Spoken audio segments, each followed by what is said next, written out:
Hi friends, మా బాల్కనీలో విడిచిన నాటు గులాబీ చాలా మంచి స్మెల్ వస్తుంది. ఇది విడిచి 3 డేస్ అయిపోయింది కాబట్టి ఇది వేస్ట్ చేయకుండా రోజ్ గులాబీ రేకులతో టీ చేసేస్తాను. ఇది హెల్త్కి చాలా మంచిది. దీంట్లో ఉండే ACE విటమిన్లు మనకి స్కిన్ని హెల్తీగా ఉంచుతుంది. అలాగే రోగనిరోధక శక్తి కూడా చాలా బాగా పనిచేస్తుంది.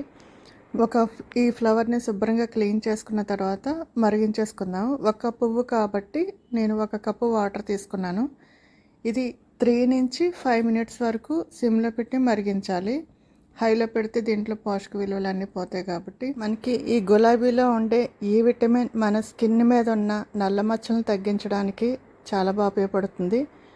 అలాగే న్యాచురల్గా మన స్కిన్ని బ్రైట్గా ఉంచుతుంది. ఎండ నుంచి ప్రొటెక్షన్గా కూడా ఉపయోగపడుతుంది. ఇలా న్యాచురల్గా రోజ్ టీ చేసుకొని మార్నింగ్ కానీ ఈవినింగ్ కానీ తాగితే చాలా బాగుంటుంది. దీంట్లో వచ్చే మంచి న్యాచురల్ గులాబీ అరోమా మనసుకి మంచి ఆహ్లాదాన్ని ఇస్తుంది.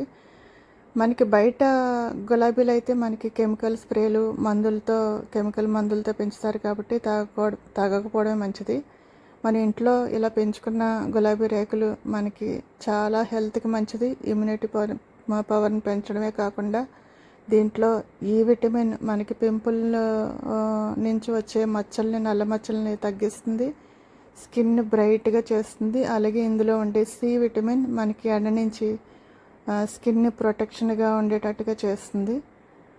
ఈ విధంగా తయారు చేసుకొని మార్నింగ్ కానీ ఈవినింగ్ టైం కానీ గోరువెచ్చగా కంటే కొంచెం వేడిగా తాగొచ్చు. మరి వేడిగా తాగకపోవడమే మంచిది. దీంట్లో వచ్చే నాటు గులాబీ స్మెల్ మనసుని చాలా ఆహ్లాదంగా ఉంచుతుంది. ఇలా గులాబీని ఫేస్ ప్యాక్గానే కాకుండా ఇలా ఇన్నర్గా కూడా తీసుకుంటే స్కిన్ చాలా మంచి బ్రైట్గా ఉంటుంది. స్కిన్ హెల్తీగా ఉంటుంది. తప్పనిసరిగా ట్రై చేయండి. మరొక మంచి వీడియోతో మళ్ళీ కలుద్దాం. Thank you for watching.